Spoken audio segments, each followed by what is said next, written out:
ಸುಮಾರು 5 ವರ್ಷಗಳ ಹಿಂದೆ ಸುವರ್ಣ ಕರ್ನಾಟಕ ಮಾನವ ಹಕ್ಕುಗಳ ಸಂರಕ್ಷಣಾ ಸಂಸ್ಥೆ ಮತ್ತು ಚೆನ್ನಮ್ಮ ಮಂಚೇಗೌಡ ಜನಸೇವಾ ಸಂಸ್ಥೆಯನ್ನ ಹುಟ್ಟಾಕ್ತೆ. ಯಾಕೆ ಅಂದ್ರೆ ನಾನು ನೊಂದವರ ಧ್ವನಿ ಎತ್ತಬೇಕು ಅನ್ನೋ ಒಂದು ಕಾರಣದಿಂದ ಈ ಒಂದು ಸಾಮಾಜಿಕವಾದ ಕಳಕಳಿ ಇರುವಂತಹ ಒಂದು ವ್ಯವಸ್ಥಿತವಾದ ಸಂಸ್ಥೆಯನ್ನ ಕಟ್ಟಿ ನನ್ನ ಕೈಲಾದ ಮಟ್ಟಿಗೆ ನಾನು ಒಂದು ಜನಸೇವೆ ಮಾಡೋಕ್ಕೆ ನಾನು ಮುಂದೆ ಬಂದಿದ್ದೀನಿ. ಇಡೀ ರಾಜ್ಯ ಮಟ್ಟದಲ್ಲಿ ನಮ್ಮ ಸಂಸ್ಥೆ ಇದೆ.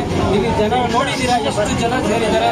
ಜೊತೆಗೆ ನಮ್ಮ ನಿವೃತ್ತ ನ್ಯಾಯಮೂರ್ತಿಗಳ ಸಂತೋಷ್ ಹೆಗ್ಡೆ ಅವರು ಇದ್ದಾರೆ. ಜೊತೆಗೆ ನಮ್ಮ ರವಿ ಡಿ ಚೆನ್ನಣ್ಣನವರು IPS ಅಧಿಕಾರಿಗಳು ಬಂದಿದ್ದಾರೆ. ಸಸರ್ ಕೋಟೆ ಅವರು ಬಂದಿದ್ದಾರೆ. ನಮ್ಮ ಡಾಕ್ಟರ್ ಗಿರೀಶ್ ಅವರು ಇದ್ದಾರೆ. ಸತೀಶ್ ಅವರು ಇದ್ದಾರೆ.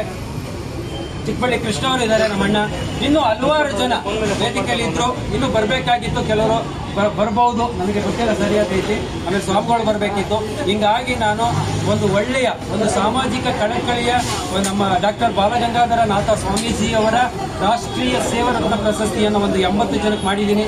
ಜೊತೆಗೆ ನಮ್ಮ ಸಂಸ್ಥೆ ಅಡಿಯಲ್ಲಿ 300 ಜನಕ್ಕೆ ಸನ್ಮಾನ ಕಾರ್ಯಕ್ರಮ ಇಟ್ಕೊಂಡಿದ್ದೀನಿ. ಜೊತೆಗೆ BBMP ಪೌರ ಕಾರ್ಮಿಕರಿಗೆ ಸನ್ಮಾನ, ಜೊತೆಗೆ ಅವರಿಗೆ ಒಂದು ಸೀರೆ ವಿತರಣೆಯನ್ನ ಮಾಡ್ತಾ ಇದ್ದೀನಿ.